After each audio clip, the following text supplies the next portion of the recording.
La Val di Sole ci accoglie con questo simpatico valligiano. Fin qui, al suo capolinea, ci ha portato il trenino della valle.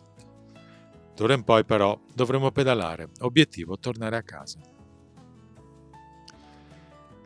Da Vermiglio scaleremo il passo del Tonale e seguendo le acque dell'Oglio e successivamente a quelle del Po, arriveremo a Venezia. Il tema di questo viaggio è proprio questo: seguendo l'acqua, elemento essenziale, giungere alla città lagunare che da sempre ne è legata in maniera indissolubile. Lasciata Vermiglio, i ghiacciai dell'Adamello e della Presanella, serbatoi naturali di questo prezioso elemento, ci indicano la strada, regalandoci panorami spettacolari. Il passo del Tonale è l'unica salita vera del viaggio e, sudando le fatidiche camicie, piano piano ci apprestiamo a raggiungerlo. Ci troviamo al confine tra Lombardia e Trentino, ma anche tra il parco dello Stelvio e quello dell'Adamello. In questi due parchi si trovano molte cime sopra i 3000 metri e dai loro ghiacciai sgorgano le acque che ci apprestiamo a seguire. Lasciamo i quasi 1900 metri del passo. D'ora in poi sarà quasi solo discesa, ma la vista sui ghiacciai sarà ancora con noi tra una curva e l'altra, sia oggi che domani.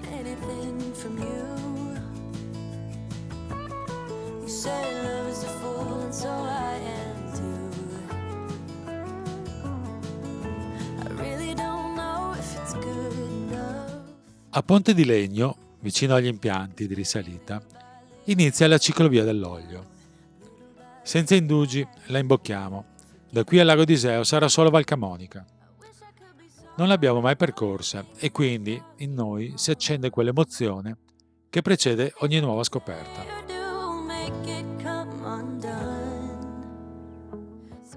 E questa valle non delude, ci accoglie con un susseguirsi di campi fioriti a dir poco spettacolari. Con il vento in poppa sembra di velleggiare in un mare quasi completamente giallo.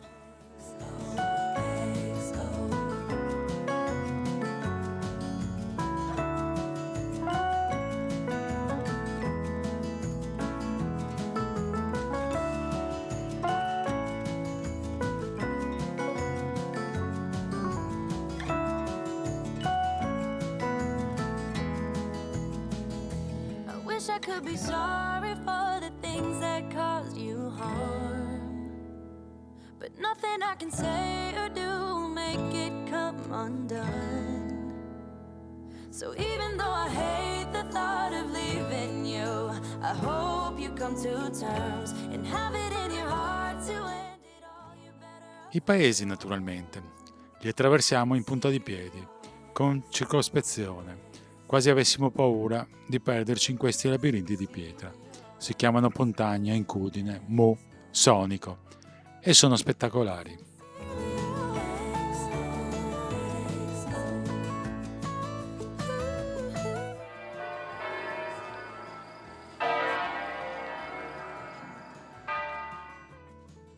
Quando arriviamo alla centrale Edison, in funzione dal 1929, ritroviamo anche l'olio. Le prime fattorie e gli animali al pascolo ci fanno capire che siamo scesi di quota e siamo ormai vicini al nostro arrivo a Malonno.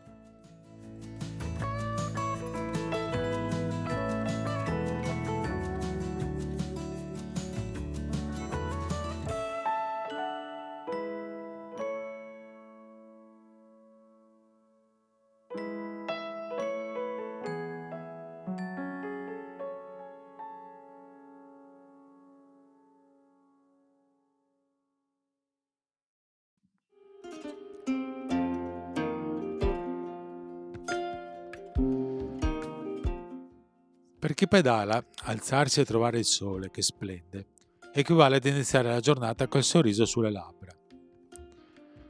Se poi si trova anche un'ottima colazione, le gambe cominciano a girare da sole.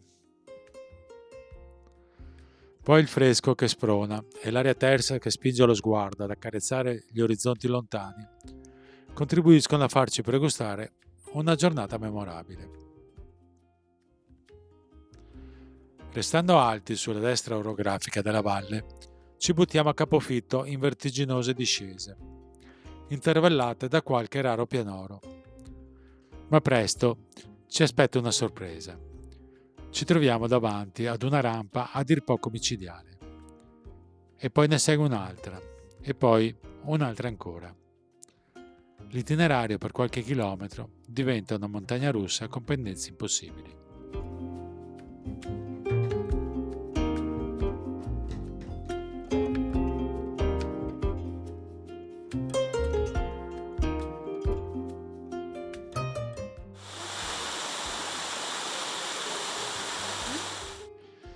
Finalmente, dopo 5 chilometri, finisce.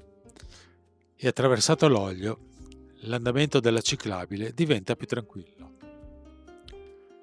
Ci rilassiamo e godiamo del paesaggio che è sempre superbo. Tra poco saremo a Capo di Ponte, tappa importante della Val Camonica. Le attrattive del paese sono molte, ma la filosofia del viaggio in bici, almeno la nostra, prevede delle soste brevi per assaggiare quello che il territorio mette in mostra, ma poi si tira dritti. Oltretutto il cielo non dà buoni segnali e perciò assaggiamo delle splendide incisioni rupestri, la scenografica abbazia di San Siro, una buona birra locale e poi via, di nuovo lungo l'acqua.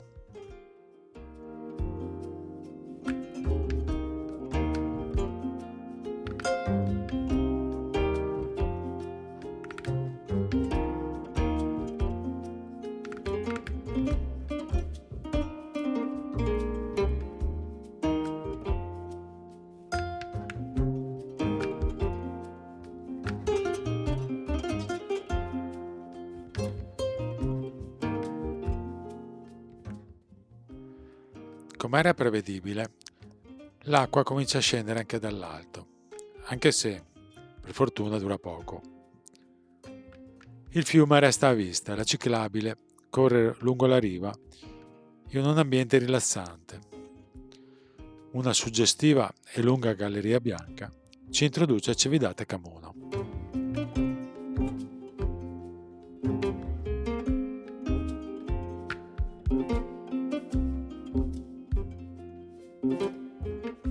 Nel frattempo il cielo torna a farsi minaccioso. Acceleriamo. Per fortuna le terme ormai sono dietro l'angolo.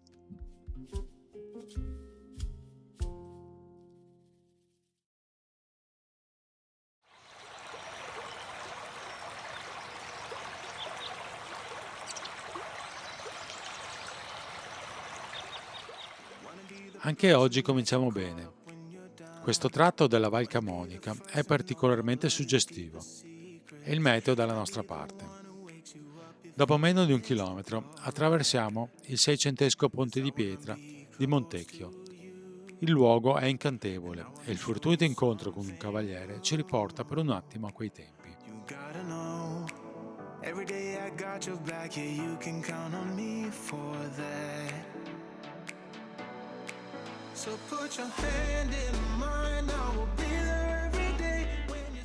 Oggi la nostra meta è il lago di Iseo, altrimenti noto come Sebino.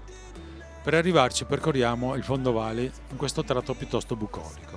Nessuna coltivazione intensiva e quasi nessun capannone rovina il paesaggio. Solo pecore e casolari d'epoca.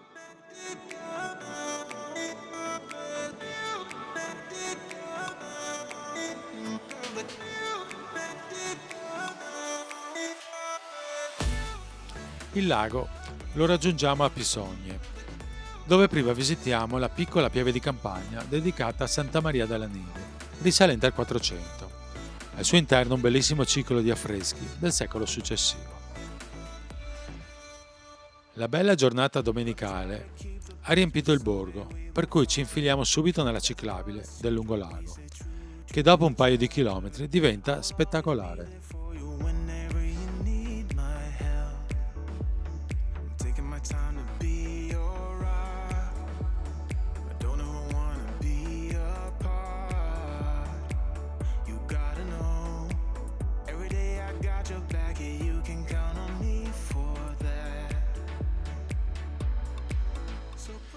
Da Tolino a Vello, per circa 5 km, la ciclovia percorre l'ottocentesca strada provinciale, ormai chiusa al traffico.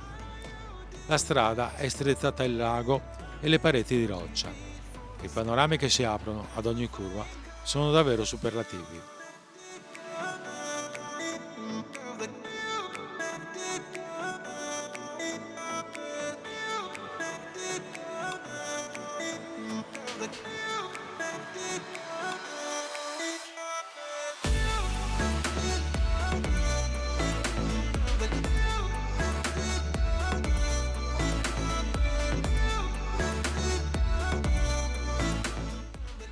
Dopo questo tratto si aprono anche le prime piccole ed invitanti baie balneabili, ma per quanto detto prima e per la pioggia che comincia a cadere, tiriamo dritti. Ci rifaremo domani, quando andremo sull'isola di Monte Isola, dove sembra che il lago sia ancora più bello. Per il momento ci bardiamo e puntiamo alla nostra tappa di oggi, Iseo. Una volta arrivati, decidiamo di visitare le torbiere del Sebino. Sono un'importante riserva naturale, perfetta per i birdwatchers, e sono proprio accanto al centro cittadino. Uccelli visti pochi, ma pioggia presa tanta. Nella giornata di riposo, visita di Monte Isola, la più grande isola lacustre italiana. Anche oggi minaccia pioggia, quindi niente sole e niente bagno. Ci rifaremo sicuramente a Rosolina Mare alla fine di questo viaggio. I 13 km del giro dell'isola sono estremamente piacevoli e regalano ad ogni curva nuovi panorami.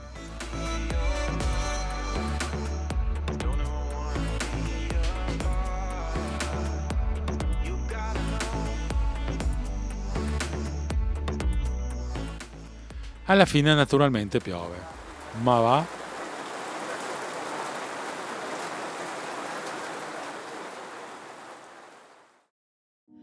All you want is my hunger. All you need is my... Questa mattina, dopo aver lasciato Iseo, arriviamo a Paratico, dove ritroviamo l'Oglio, che uscito dal lago si incammina con passo deciso verso il Po.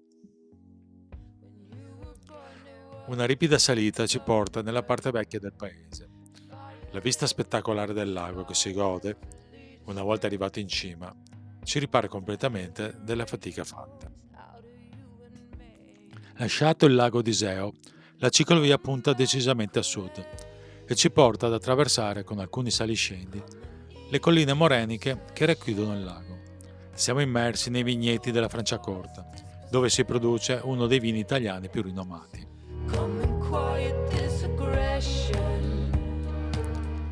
Alle 9:30 siamo a Palazzuolo sull'Oglio. L'imponente torre civica domina il paese, ma purtroppo il traffico non ci fa apprezzare il centro storico. Solo lungo il fiume ritroviamo un po' di tranquillità.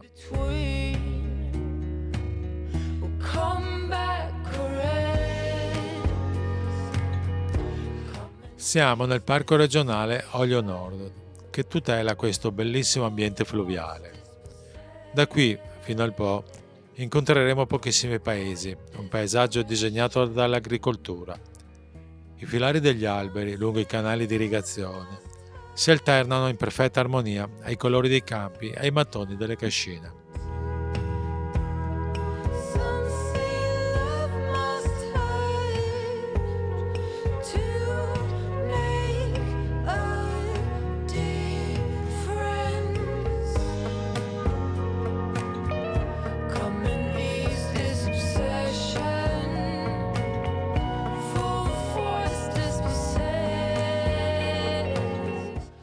Ad un certo punto emerge dal verde l'inconfondibile sagoma di un santuario. È quello della Madonna dell'Oglio, situato a poche centinaia di metri dal fiume, tra i centri di Orzinuovi ad est e Soncino a ovest. Questi due paesi, a partire dal XV secolo, sono state le roccaforti della Serenissima e del Ducato di Milano, ed entrambi ne portano ancora ben visibili segni. Soncino è anche la nostra meta di oggi.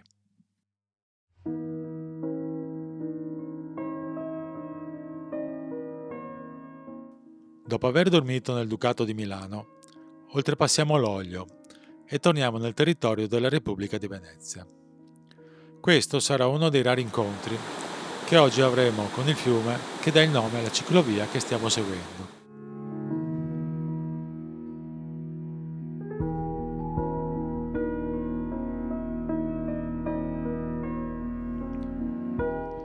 Sebbene sia caratterizzato da campi coltivati, canali di irrigazione e cascine, il paesaggio non è mai monotono.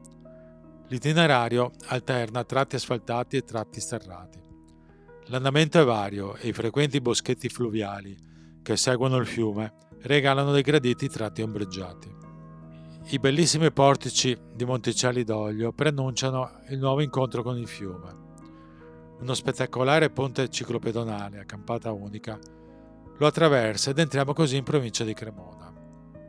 Ancora poco e arriviamo in vista di Pontevico e del suo imponente castello che si affaccia su un tratto dell'Oglio davvero molto bello.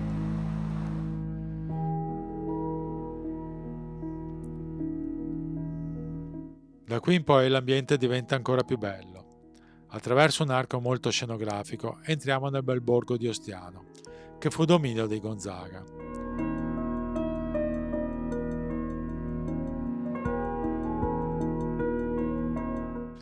Adesso cominciamo a seguire il fiume più da vicino. In questo tratto disegna anse sempre più sinuose e prima di giungere a Canneto sull'Oglio attraversiamo la spettacolare piazza Matteotti di Isola Dovarese, realizzata nel XVI secolo dai Gonzaga, signori di Mantova.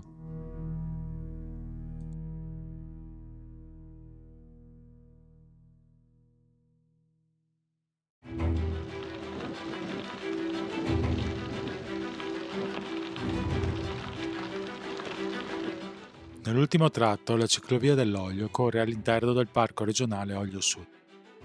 L'ambiente agricolo in questo tratto è molto bello e mai monotono. Finalmente gli argini seguono il fiume. Le numerose anse che qui crea regalano visioni molto suggestive. Lungo la via non incontriamo nessuno, anche le cascine sono rare, per cui il senso di solitudine che proviamo è particolarmente intenso.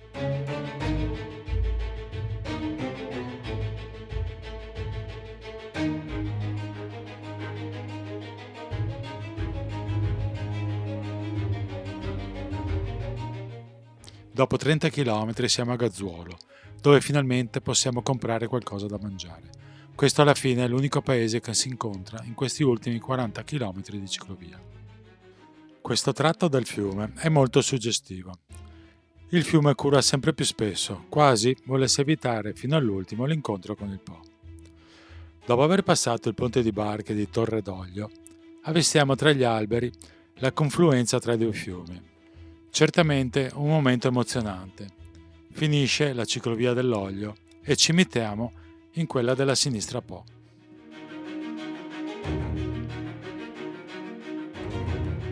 Poco dopo giungiamo a San Benedetto Po.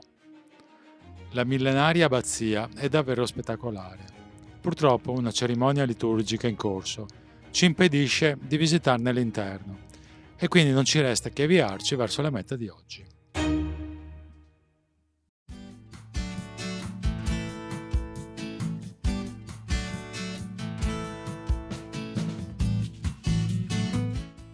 Una volta immessici sulla ciclovia del Po, il paesaggio cambia definitivamente.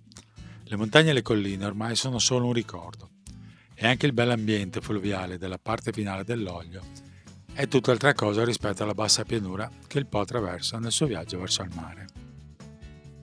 Ciò nonostante, il grande fiume ci sorprende sempre, sia per la sua imponenza, sia per i suggestivi tratti di secca che in questo periodo sono piuttosto frequenti.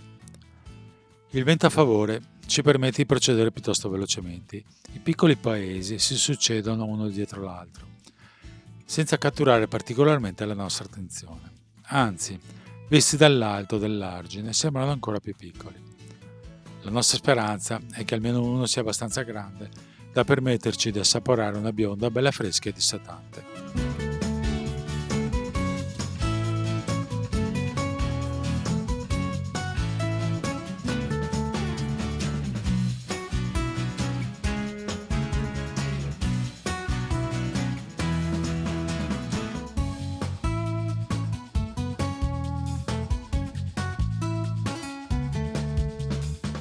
Passato il bellissimo borgo di Stellata, lasciamo il Po per risalire il Panaro per qualche chilometro e giungere alla nostra meta odierna di Bondeno.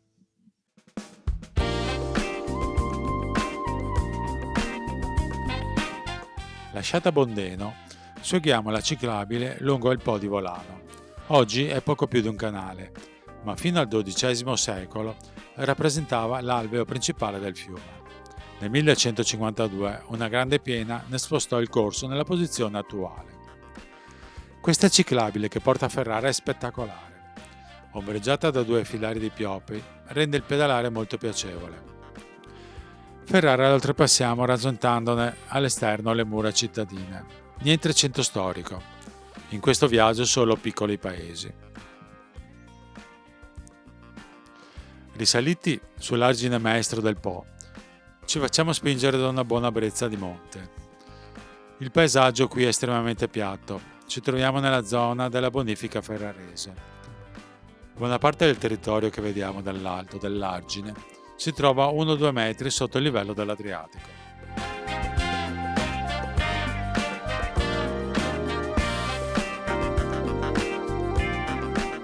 Per fortuna il vento ci continua a spingere e al ponte di Ariano, attraversato il Po di Goro, arriviamo a meta.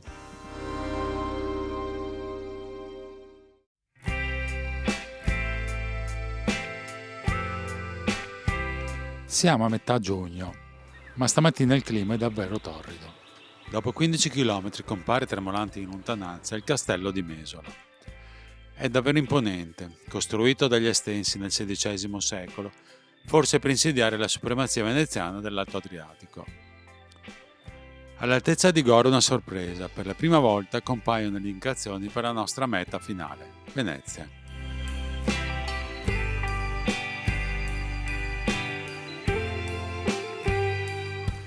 A Gorino giungiamo al termine della ciclabile del Po. Con noi arriva al mare anche l'acqua del piccolo torrente che abbiamo visto quasi nascere in Alta Val Camonica. Un piccolo traguardo, una grande emozione. Naturalmente festeggiamo degnamente e poi puntiamo le ruote della nostra bicicletta verso nord. Dobbiamo attraversare il delta del Po, l'Adige e il Brenta prima di giungere a Venezia. Per questo pomeriggio ci limitiamo ad attraversare il Po di Goro e il Po di Gnocca.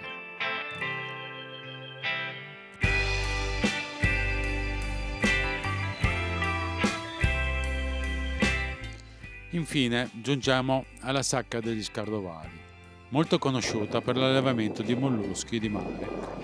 Deve il suo nome alla scardola, che nel Settecento era un pesce molto diffuso.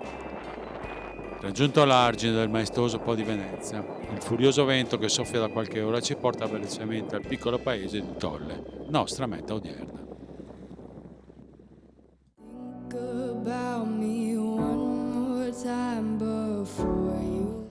Da un paio di giorni stiamo percorrendo le strade del Parco regionale del Delta del Po.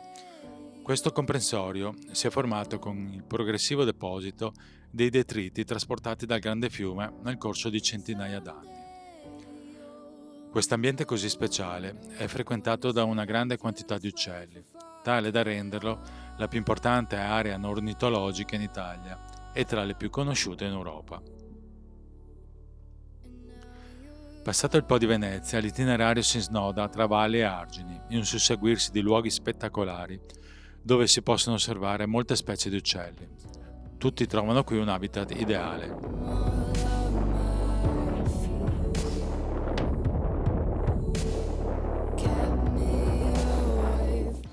Che bello questo viaggio, che ci ha permesso di attraversare luoghi così diversi, ma tutti a modo loro straordinari. La velocità che la bicicletta impone permette di assaporarli piano piano, cogliendo di ognuno le peculiarità che li rendono unici.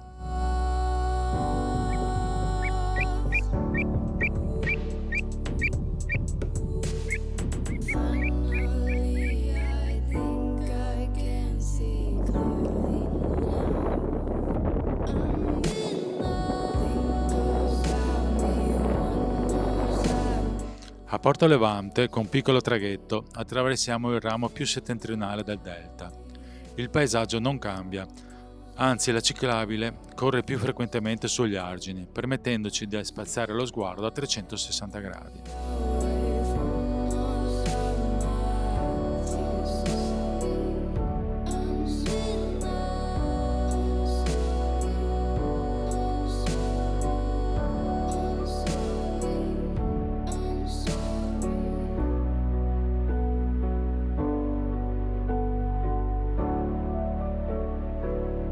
Raggiungiamo infine l'argine dell'Adige e faticando controvento verso est arriviamo a Rosolina Mare, dove domani finalmente indosseremo i costumi che ci siamo portati nelle borse fin dalla cima del Tonale, 700 km fa.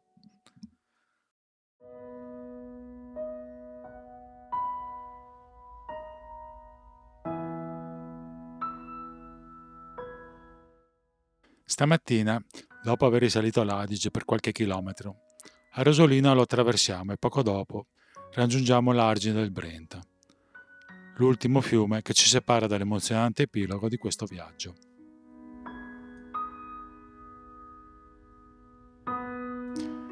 A Chioggia si aprono le porte allo spettacolare ambiente della laguna di Venezia.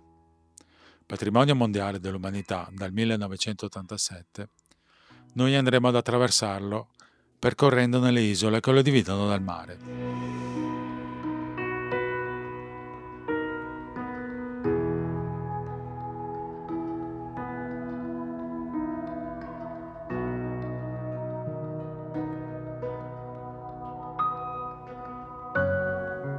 È una pedalata quasi magica. In successione passiamo i piccoli e suggestivi borghi marinari: Pellestrina, San Pietro in Volta, Alberoni, Malamocco. Che meraviglia!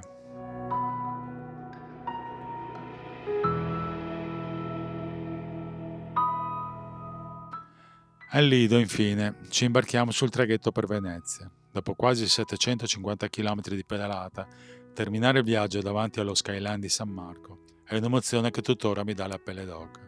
Pochi chilometri e saremo a casa, già con la voglia di programmare un nuovo viaggio.